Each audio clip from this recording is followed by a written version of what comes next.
A very warm welcome to each and every one of you. My name is Pratik, and I'll be taking up the News Today discussion for 4th of October. In the main news, first we will talk about RBI grants self-regulatory organization status for NBFCs. So here we'll talk about the whole concept of self-regulatory organization, why they are needed and in what way they are governed. Then we'll also touch upon the concept of NBFCs as well and in what way they are different from traditional banks. In the second news, we'll talk about central government identifies 100 aspirational agricultural district or AADs. So this we will discuss within the framework of the recently announced Pradhan Mantri Dhan Dhanya Krishi Yojana. So we'll talk about the various objectives of the scheme and we'll talk about the parameters under which these districts have been identified and what are the objective of this particular scheme. In the third news, we'll talk about how RBI has recently announced measures to promote internationalization of rupee. It's a very important development with respect to the promotion of rupee as an international currency. And then we'll talk about what exactly are the benefits with respect to this. In the fourth news, we'll talk about India wins ISSA Awards 2025. This signifies how India's social security mechanism has improved significantly from keeping around 19 million people in the social security umbrella. Now the whole extension is there with 65 million people. So what are the mechanism that has led to the success of India's social security apparatus? So we'll look into this. And in the last news, we'll talk about permanent establishment for foreign investor. Here we'll look into the suggestions provided by Niti Aayog to attract investment, especially from the perspective of foreign investment, and what are some of the pain points that they feel and what can be done to address those. After that, we will talk into about some of the quick updates as well.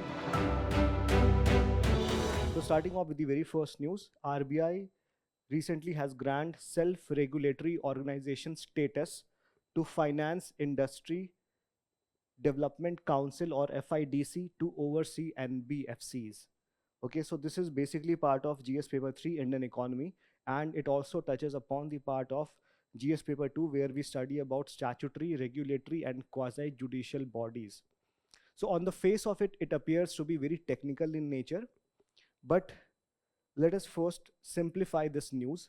So consider for a matter that if there's a very large class, and for example, in a particular class, there are more than 1,000 students, and there is one teacher.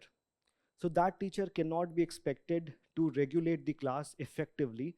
That is why the class teacher or the teachers select some of the students to function as the class monitor. So in a way, the class monitor will be working as a bridge between the teacher on one hand and also his fellow classmates on the other hand. Similarly, in highly technical industries or in economic aspects, there are certain companies which are working in very specialized niche, right? So these companies want to promote their and protect their interest. So for that purpose, they provide for interest group or pressure group. But there are regulatory organizations also which seek to ensure that there is a level playing field and essentially these companies are not misusing their position. So for that purpose, we have regulatory agencies, but consider for that matter that there are a number of companies would be extremely high.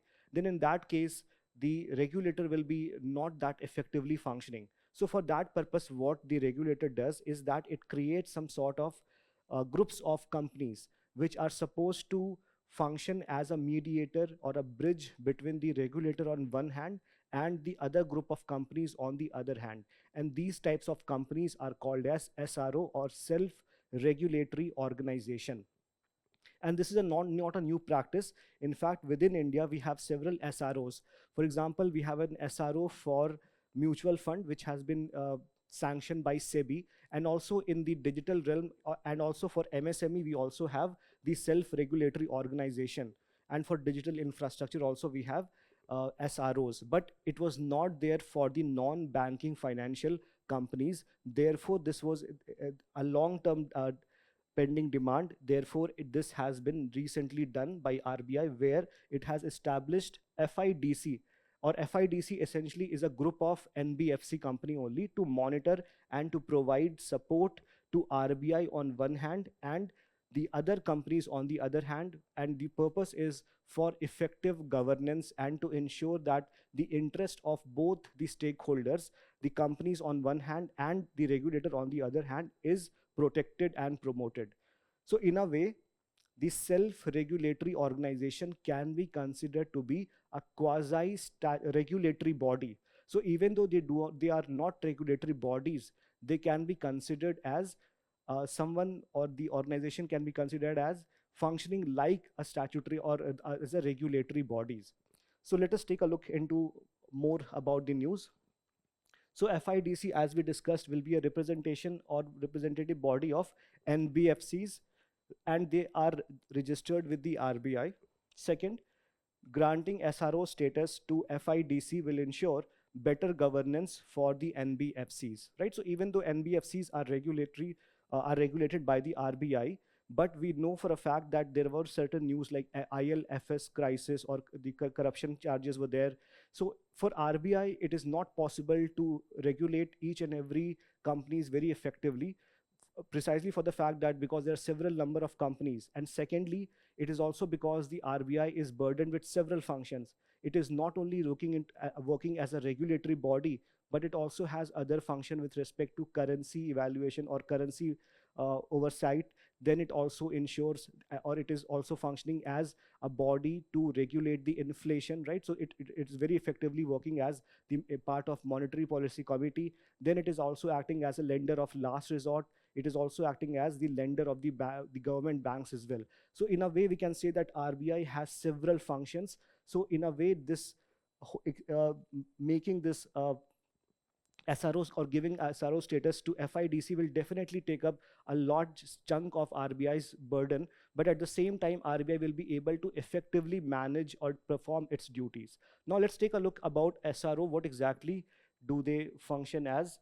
So SRO is expected to adhere to a set of overarching objectives for betterment of the sector. So in this case, it is for the betterment of the NBFC sector and to address the critical industry concerns. So in a way, it is going to act as a bridge between the RBI on one hand and between the NBFC companies on the other hand. Second, it has a legal backing, which was recently passed by RBI's omnibus framework. So RBI had an omnibus means overarching framework for recognizing the self-regulatory organizations 2024. So within this, the SRO gets a legal backing, so it can be considered as a statutory bodies as well. So eligibility of SROs: an SRO shall be set up as a not-for-profit company, right? So they shall be set up as a not-for-profit company, and they should be registered under Section A8 of the Companies Act 2013. Then it should have adequate net self-worth, sufficiently diversified shareholding, which means that no entity shall hold 10% of more than its paid up share capital, basically to ensure that not one entity dominates the agenda. And thirdly, it must represent the sector. So there shall not be any other company or which should be part of this which does not represent the interest of the NBFC sector. Now next, what are the responsibilities? So there are two types of responsibility. One is towards the regulator, and the second is towards the members. So for the members, what it does, it frames a code of conduct. Code of conduct is nothing but do's and don'ts, what kind of functions they should be doing and what they should not be doing. Then they should establish a grievance redressal and dispute resolution framework, so that if they have a grievance or if they have a dispute, it should be resolved in a very systematic manner.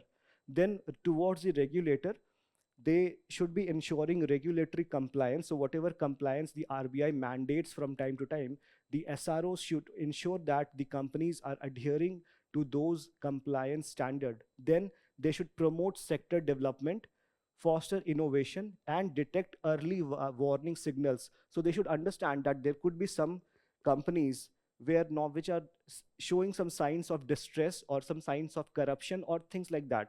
So they will be looking into those issues, and they will be reporting back to the RBI to take some concrete action in that regard. Then what is the governance framework of the SROs? So they are under Articles of Association. Bylaws shall provide for the manner of functioning of governing body and specify the function. So the detailed function will be provided by the Articles of Association or the bylaws.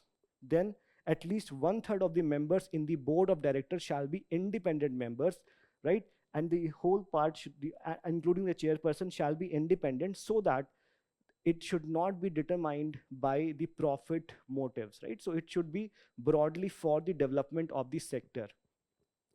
Now, if you look at the meaning of NBFC, the concept is that they're very different from the banking sector, but at the same time, they perform some functions which are similar to the banking sector. So in terms of lending, more or less NBFCs are very similar compared to banks.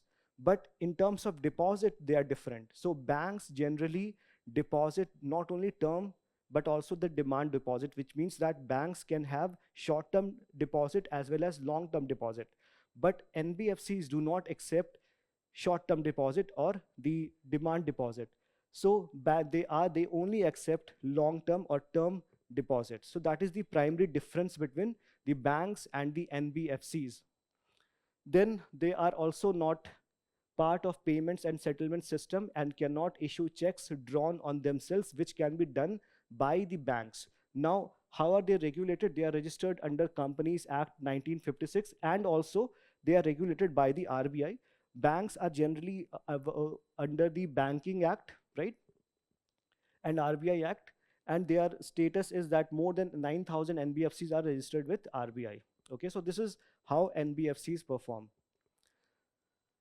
Now from this, PYQ is not directly asked, but in a way UPSC can ask a question on, like earlier they had asked a question on what is a quasi-judicial body, explain with the help of concrete examples. So maybe UPSC can ask a question on what do you understand by quasi regulatory bodies, right? So this can be, the SRO can be considered, or the self-regulatory organization can be considered as an example of quasi-regulatory body. So you can give examples here. You can talk about FIDC, and you can talk about the functions that they perform and the governance structure. All these things you can mention here.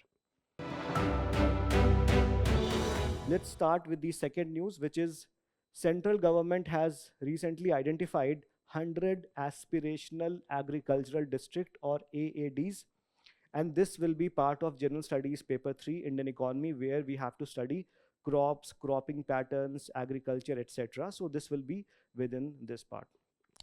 Now the interesting thing to note here is that this whole 100 aspirational agricultural district is done under a very important scheme called Pradhan Mantri Dhan Dhanya Krishi Yojana, which was announced recently in the budget by the finance minister, and it was also notified by the cabinet.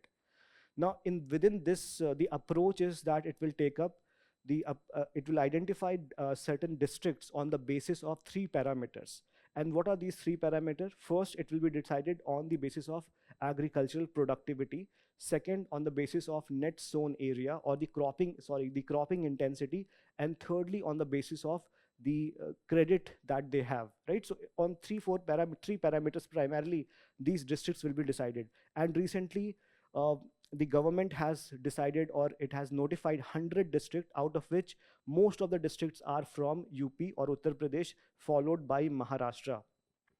Now, what is the functions, or in this, what is more important from the exam perspective is that we understand the concept of, or the significance of the scheme, that is Pradhan Mantri Dhan Dhanya Krishi Yojana.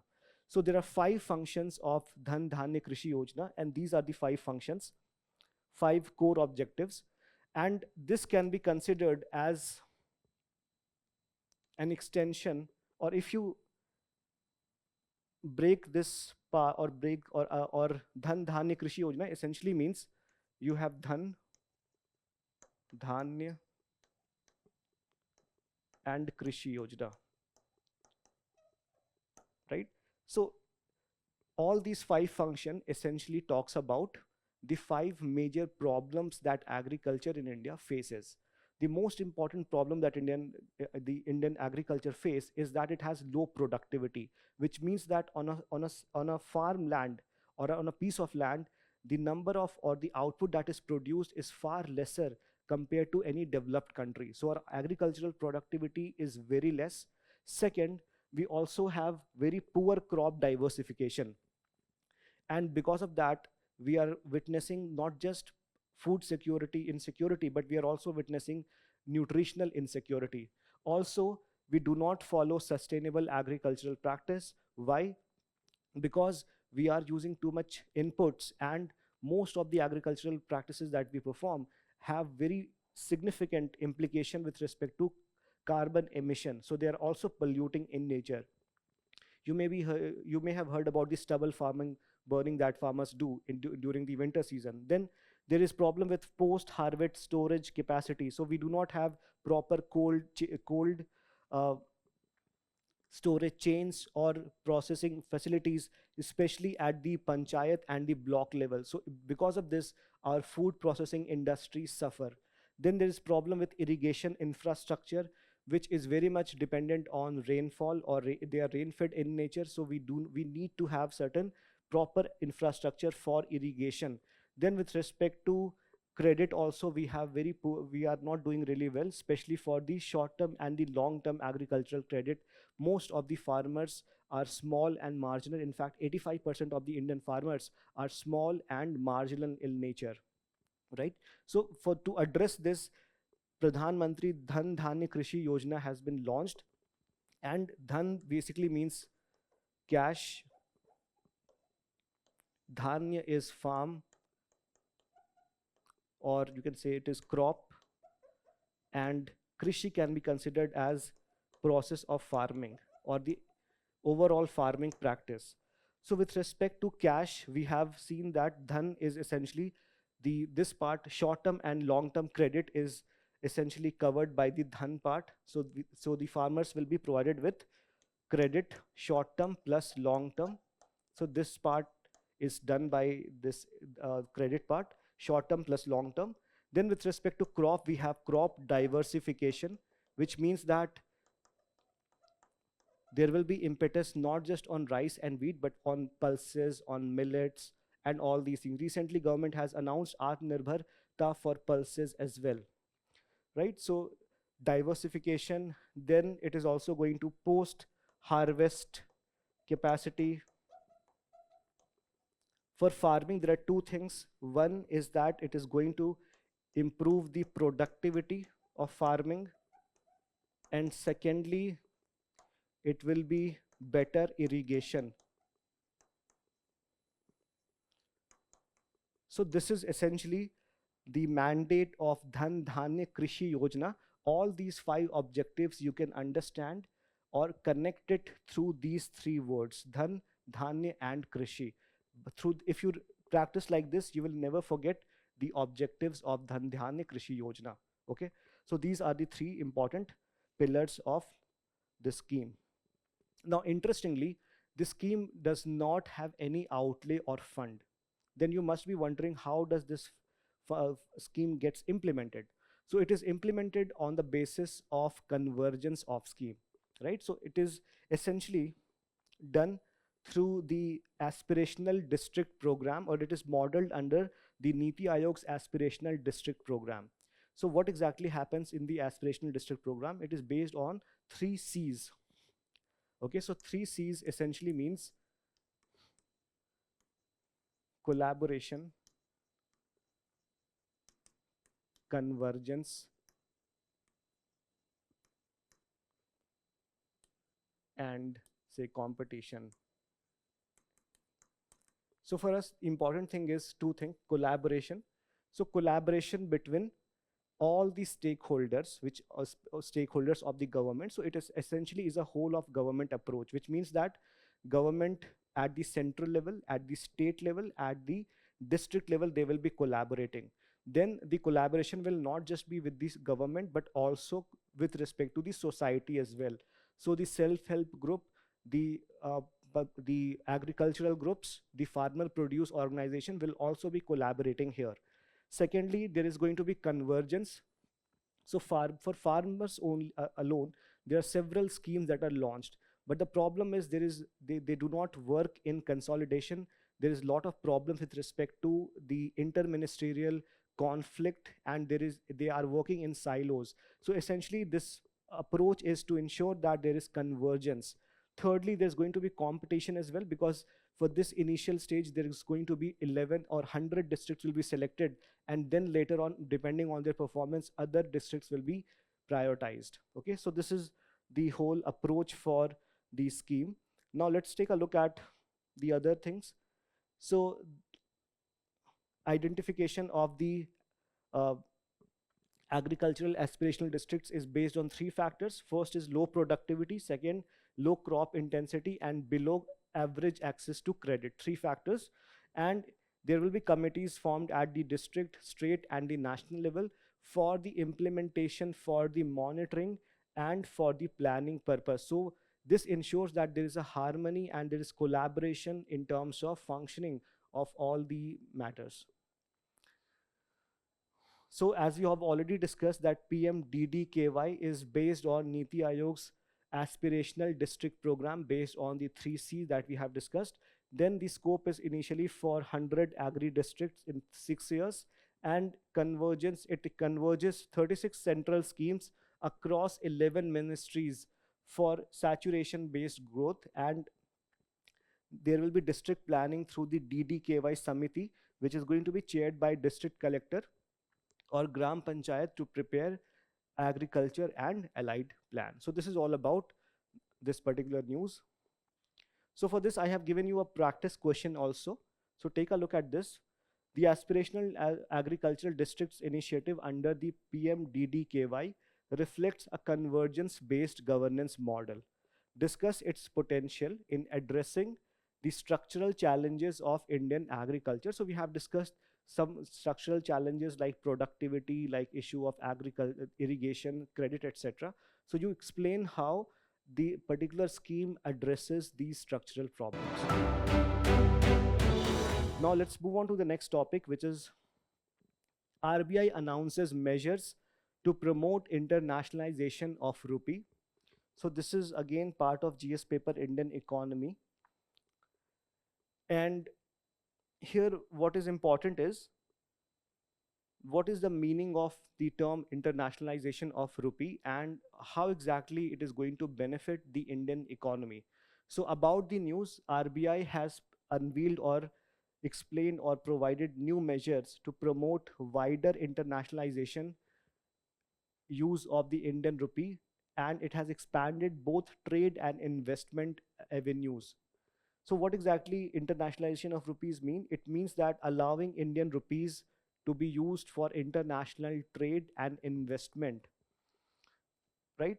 So basically, when any international transaction happens or trade happens, generally it is carried in certain other foreign currencies such as dollar, such as yen, or maybe uh, euro, right? So if we use dollar, if we use Indian rupee instead of foreign currency, then the whole idea is we are promoting our Indian rupee for international trade and investment. In a way, it is internationalizing the whole concept of rupee. So there are several benefits of doing that. First, it reduces requirement of forex reserves. Why? Because if we want to trade, so we need certain foreign currency exchange, right? But if we are trading in Indian rupees, then definitely we will not be using the rupee to convert first to dollar and then to use it for trading. So it reduces our requirement.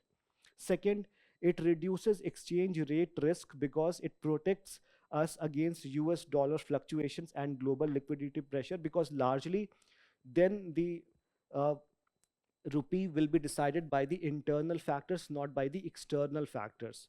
Then it ensures economic autonomy. So economic autonomy, which means that we will not be relying on the dollar or the foreign currency exchange for trading purpose. And it also boosts trade influence because it positions the rupee as a stable regional currency, it enhances India's role in the global trade. So these are some of the benefits of internationalization of currency. So what measures have been announced recently? First, the INR loans to the Indian to non-Indian residents have been extended, and this is essentially done for countries in Bhutan, Nepal, and Sri Lanka, so they can directly take loans in INR from the designated authorized dealer. Then there is reference rates. For example, the financial benchmarks India Limited (FBIL) can set transparent rupee reference rates vis-a-vis the global currencies such as USD, Euro, Yen, and Pound, which was earlier done by the RBI. Next, widening the use of special rupee Vostro account. So SRVA balances can now be invested in corporate bonds and commercial paper. So earlier it could be done only in the government securities. So Vostro accounts are the accounts which are rupee account maintained by a foreign bank. Foreign banks, take for example Citibank. If Citibank wants to open its Indian account, it has to do it through an Indian bank, for example SBI. So when it manages its account in India through a domestic bank, and then it uses this Indian currency only for some transaction purpose, then it essentially means that the company is using or it is settling its account through the Indian rupees directly. So in a way, it is promoting internationalization of rupees. So not only the basic uh, use will be done for transaction purpose, but it will be used for other purpose such as investment in corporate bonds and also in the commercial papers as well. Now you tell me how commercial papers are different from debentures. Fourth news, India wins ISSA Award 2025 for outstanding achievement in the social security. And this is particularly, it is from GS paper 2 social justice, or it can also be covered within GS paper 1 Indian society, right? So here India has been conferred with the prestigious International Social Security Association ISSA at the World Social Security Forum 2025. And the award has recognized the fact that in India, the social security has increased from 19% in 2015 to 65% in 2025, covering over 940 million citizens, right? So here, first we need to understand what are social security and why it is required. So social security are measures which are provided to individuals and families to ensure access to healthcare and to guarantee income security, right? So they are essentially a way to provide you some sort of support system when you are not able to work effectively. For example, pension, for example, insurance. So these are very effective protection mechanism against the hardship that you may face during different stages of life, right? So it can protect you from exorbitant hospitalization bills, or it can also have severe impact on income stability during your pension period. So all these measures are provided under social security. Now, why it is recognized as a basic human right, and in India, it is largely used because most of the workforce in India are unorganized in nature. And unorganized labor force means that the companies that where they work will not provide them with social securities like pension, like insurance, right? So when they fell ill or after they retire, they will not be getting paid by their employers in any form. So in that sense, government needs to step up, and it needs to provide some sort of in social security measures for those workers. Secondly, in India, we are seeing a decline of traditional joint family system. So in earlier stage, when we had a joint family system, then it was very much a sort of social security in itself, because any of the member would be earning and that member would be helping these other members who were not working. But because of the breakdown of the traditional joint family system and the rise of nuclear families, it can be said that everyone is all alone and they're fighting their own battles. So in such sense, it is very essential that government provides some sort of respite in the form of social security. Then in terms of people below poverty line, we have 5.25% people who are below poverty line. This is under the new $3 PPP per day as of 2022-23 World Bank, which means that there are significant, because we have around 140 crores people, so 5% of that is a very large number.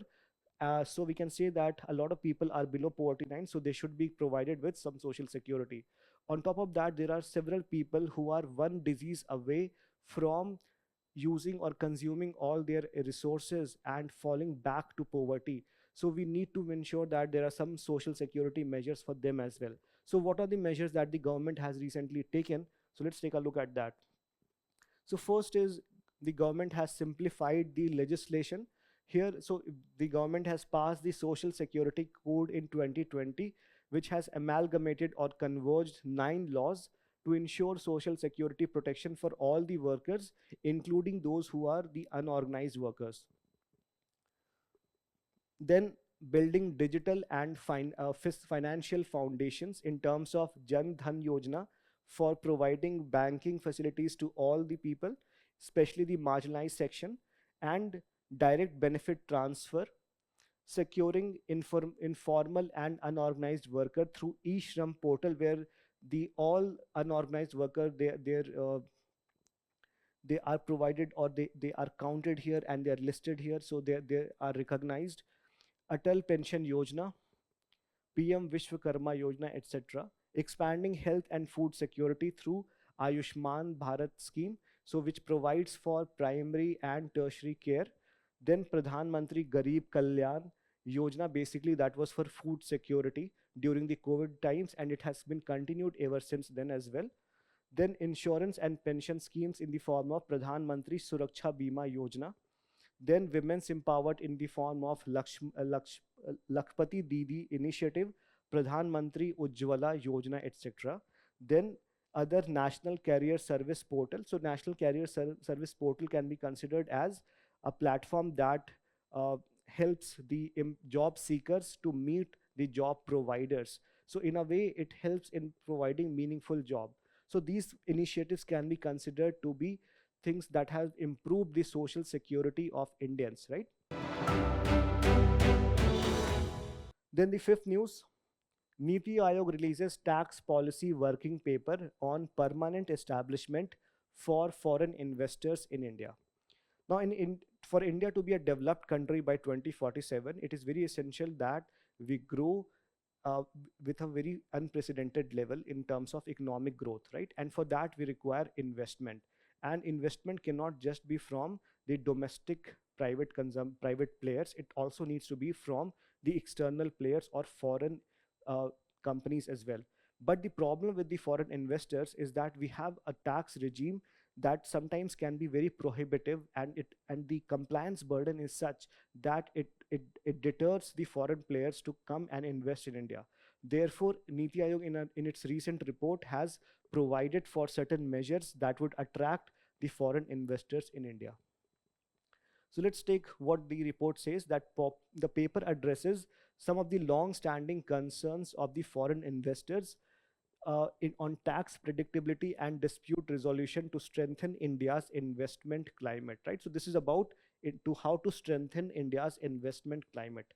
Second, a stable tax regime is crucial for instilling confidence in foreign investors. This is very much the very important fact. Third, however, foreign investors frequently encounter significant tax uncertainty and compliance burden, particularly stemming from issues related to permanent establishment. So let's understand what is the meaning of this term, permanent establishment. So permanent establishment is a fixed place of business where enterprise conducts its activity wholly or partly. So in a way, you can think of this in such a way that if there's an MNC and it is acting or it is operating in any different country such as India, then whether it for the purpose of investment or the purpose of doing business, it has to create some sort of permanent enterprise or permanent established in the domestic country or in the host country, and that particular place of business is called as permanent establishment. So it essentially determines a country's right to tax the business income of the non-resident entities. So non-resident, it can be Netflix, it can be Citibank, or any other entity that is working in India. So they have to establish their business, and they have to provide some sort of uh, right to tax it, right?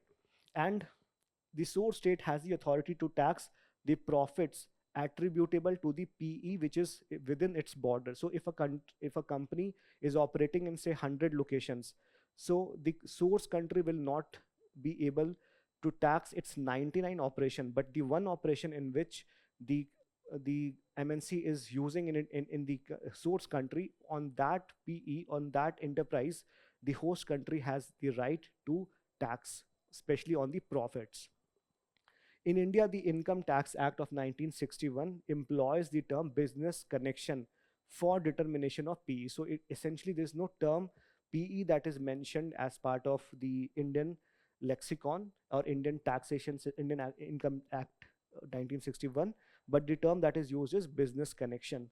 So issues, what exactly are the issues that they face? First is ambiguity surrounding definition creates significant tax risk. So this term is not clearly described. What exactly is permanent establishment, and how does it connect with, or how does it associate with business connection? So there is ambiguity in the term. Second, there is compliance burden. There is no certainty, like what are the things that they are supposed to maintain, how they're supposed to maintain their uh, balance sheet, etc.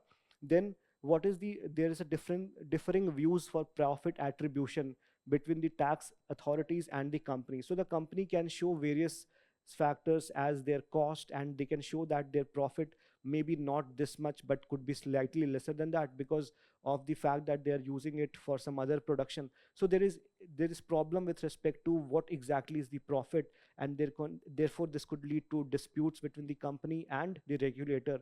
Then mixed application of arm's length principle. The whole idea of arm's length means that the entities which are in question, they should not be interlinked.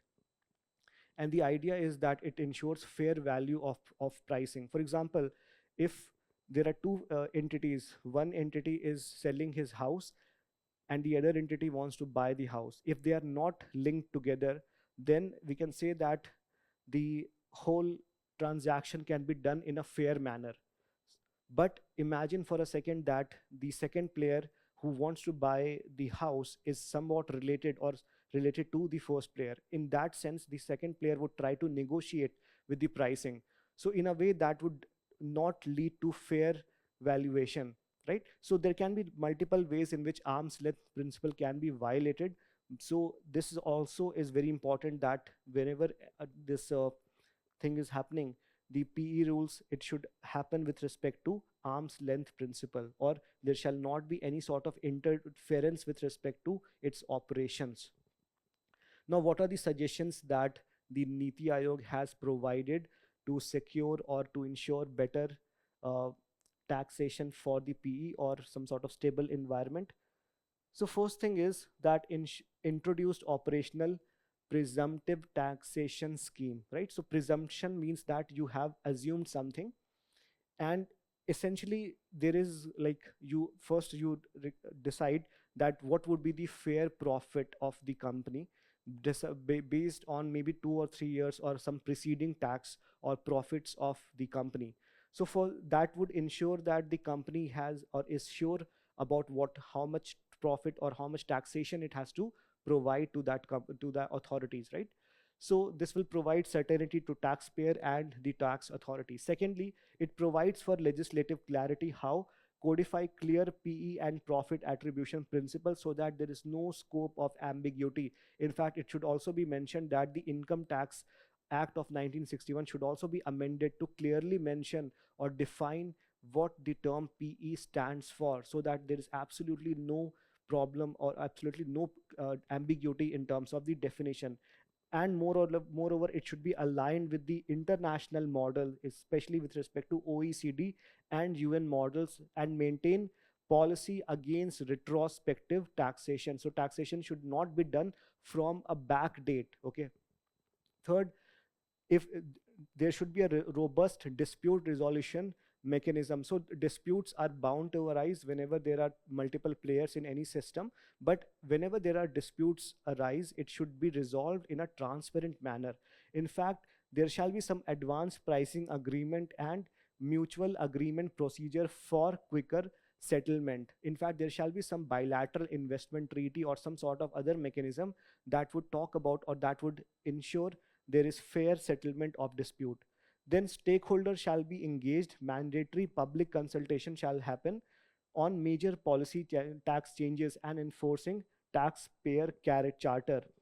This is to ensure that the state does not take any unilateral action that would be undermining the interest of all the stakeholders. So everyone who is going to be impacted by such decision should have some say in making such decisions. So these are some of the suggestions provided by Niti Aayog to the government to ensure the optimum working of the investment climate in the country. So now let's talk about the quick updates. Within this, the first one is about stable coins.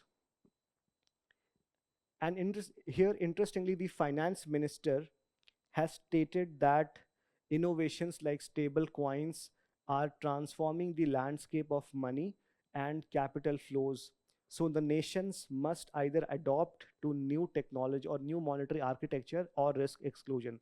So in a way, the finance minister has signaled her acceptance towards stable coins. You may have also heard recently that US has formed or US has established a Genius Act to promote stable coins, and some other countries like Britain also, they are not thinking or they are mulling to essentially add stable coins in their monetary framework or architecture. So in this context, it becomes very important to understand the basic principle under which the stable coins work. So stable coins are basically forms of cryptocurrency. They are which are pegged or which are underlined, which pegged to stable assets. So therefore, they are called as stable coins, right? And they are pegged or they are uh, based on certain stable assets like fiat currencies. Fiat means that are backed by any government, right? Such as US dollar or a basket of currencies or precious metals like gold. Okay. The significance is that they are designed to minimize volatility. Unlike regular cryptocurrencies such as Bitcoin, they are easy to transact and fast, particularly for cross-border money movement. Now, you may be wondering that despite having UPI architecture in India, and we also are promoting internationalization of rupee, etc., then why do we need uh, stable coins in the first place? And the answer here is that for international transaction, for international cross-border money movement, stable coin can be very effective, but they are not prone or they're not without potential risk. The risks include financial, they can pose a threat to financial stability and could have significant run risk in which large group of investors redeem their holdings simultaneously. So this can have a very significant outflight of capital from India. Okay, so these are some of the positives and negatives concerning the stable coins. Next, IUCN report on protected areas. So protected areas are wildlife sanctuaries or national parks or these areas where they are essentially very important from the perspective of biodiversity. But interestingly, according to an IUCN report, the protected areas are also very significant with respect to climate mitigation. Okay, so that is one thing that they have provided, which is very different or which essentially converges those two concepts together: protection of biodiversity along with climate change mitigation. So here, climate mitigation. So the major findings are two here. First is that if we protect 30% of strategically selected land, it could secure 500 billion tons of carbon storage in vegetation and soils. And secondly, protecting 30% of oceans could achieve 20% of the carbon emission reductions aligned with the Paris Agreement. So just by strategically protecting the protected areas, we can get or we can achieve two things: ensure biodiversity and also maintain or mitigate climate change effects as well. So that is the significance of this particular report. Third, Net Zero Banking Alliance. This was in news because the Net Banking Zero Alliance or Net Zero Banking Alliance has been dissolved after several bank members withdrew from this, right? So this Net Zero Banking Alliance was formed way back in 2021 under the UN Environment Programme's Finance Initiative. And under this program, it was decided that, or it encouraged the banks to reduce the carbon footprint of their loans and investment and support transition to a net zero economy by 2050. But guess what? The banks have other things to do, that they would not look into this from the perspective of reducing carbon emissions, but for them the major objective is to ensure their profitability. So perhaps because of that reason, a lot of member countries have withdrew from this, and because of that, the Net Zero Banking Alliance has been dissolved now. Next, mud volcano. And this was in news recently because India's only mud volcano in the Baratang Island in Andaman and Nicobar Islands, it has erupted after 20 years. Last time it erupted was in 2005, and it remains one of the most tourist area, or it is one of the most famous tourist area in the Andaman areas on Andaman Islands. So this is how the the volcano looks like. So a mud volcano is a geographical formation where a mixture of mud, water and gases erupts to the surface, right? So they basically, it is, you can see that there are muds here and water. It creates a cone-line structure that resembles true volcanoes, but they are without molten lava. Now, they are generally encountered in areas where natural gas is present, and recently you may have heard of that Andaman, certain Andaman basin is also rich in natural gas as well. Then eruptions are caused from the pressure from Earth's tectonic forces or by the accumulation of the hydrocarbon or the natural gases. Okay. Next, NATO pipeline system. And this was in news because Poland will join the NATO pipeline system, NPS.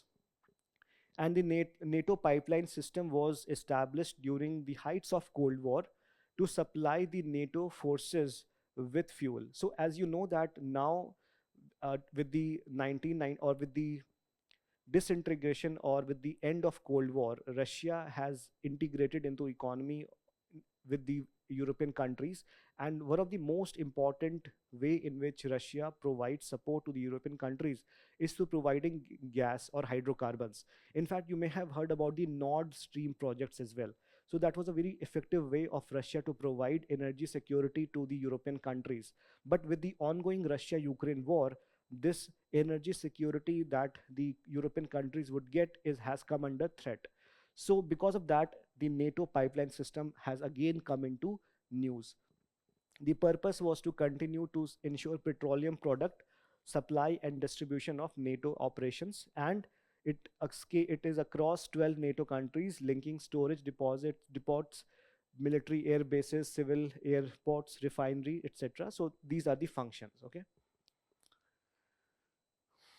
Next, contaminants in the cough syrups. So Rajasthan government has banned distribution of cough syrups containing dextromethorphan. Okay, so dextromethorphan is like in several other states, like even in Madhya Pradesh and Tamil Nadu, this event has happened where they have found that the cough syrup that they are using are contaminated, and incidentally, it has also led to the death of some children as well. So what exactly is the problem here? That the dextromethorphan is an opioid cough suppressant. So people use it to suppress their cough, but it is not meant for children below the age of 5 years. There are also concerns with the presence of diethylene glycol, which is DEG, and ethylene glycol, EG, in cough syrups. So both of them are colorless liquid or industrial chemicals commonly used in making products like brake fluids, paints, plastics, etc. So they are mixed generally with these cough syrups so that they can be used as a contaminant. They are used as a substitute for safer substances called propylene glycol, and DEG and EG are highly toxic for the humans and they can cause poisoning and kidney failure. Next news, Cassini and Enceladus. So recently, NASA's Cassini spacecraft has provided some fresh evidence that there is a life present in the Saturn's moon Enceladus, right? It could potentially host life. So, what exactly is Cassini spacecraft? Is it just by NASA? No, it is a planetary exploration mission jointly done by NASA, by ESA, that is European Space Agency, and ASI, which is Italy. Then the goal is to study Saturn, its ring, moons, and magnetosphere in detail. And it carried a probe called Huygens to study the Saturn system. And about this Saturn's icy moon that is called as Enceladus, rotation, it's tidally locked with Saturn and its brightest and the most reflective body in the solar system. Okay. Next, news on Vande Mataram. So Union Cabinet has announced the nationwide celebration of the 150th anniversary of the national song Vande Bharat. So with respect to Vande Bharat, its origin, you can see it was composed in Sanskrit by Bankim Chandra Chatterjee and first published in Anand Mat 1882. So Anand Mat 18, which was published in 1882, it talks about Sannyasi rebellion or Sannyasi revolt, and it's the story goes like this: that a young jamindar is forced out of his home, and he then goes to village or in some forest areas, and in those forest areas he comes across some sannyasis or some of the monks, and he sees that they are getting ready to launch an attack on money lenders and the Britishers, and they were singing the song of Vande Mataram. And from this moment, Vande Mataram became a symbol of resistance. And throughout the Indian national movement, the freedom fighters use Vande Mataram as a way to mobilize the people and to make them more uh, enthused with vigor to launch attack against the Britishers. So on 24th January 1950, it was declared that Vande Mataram would have an equal status with the national anthem Jan Gan Man. Now again, there's a controversy that why did we use national anthem when we already had Vande Mataram as a national song. Now the controversy is said to be because of the problems or the issue that the Muslim League had with the Vande Mataram, because Vande Mataram had several passages or paragraph that glorified Hindu deity, right? Lord, or it was about uh, the Hindu deity. So therefore, for that purpose, the uh, government decided to not adopt this, and then it ended up using Jan Gan Man to be used as national anthem. But at the same time, it was considered or it was to be used or given the same status as that of national anthem. So Jan Gan Man, originally composed in Bengali by Rabindranath Tagore, was adopted in Hindi version by the Constituent Assembly on January 24, 1950. The theme of Vande Mataram is it pays tribute to Mother India, inspiring devotion, courage, and unity. And it was first recited by Rabindranath Tagore in 1896 at the annual session of the Indian National Congress. The last news is about Tribal Village Vision 2030 declaration.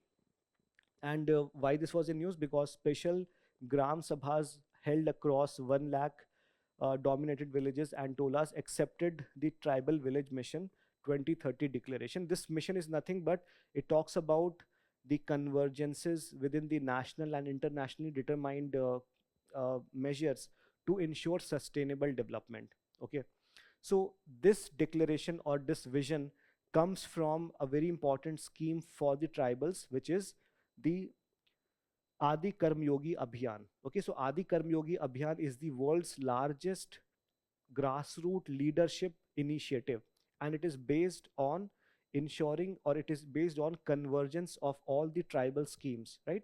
And here the purpose is to promote leadership among the tribal people so that they are able to implement the policies effectively.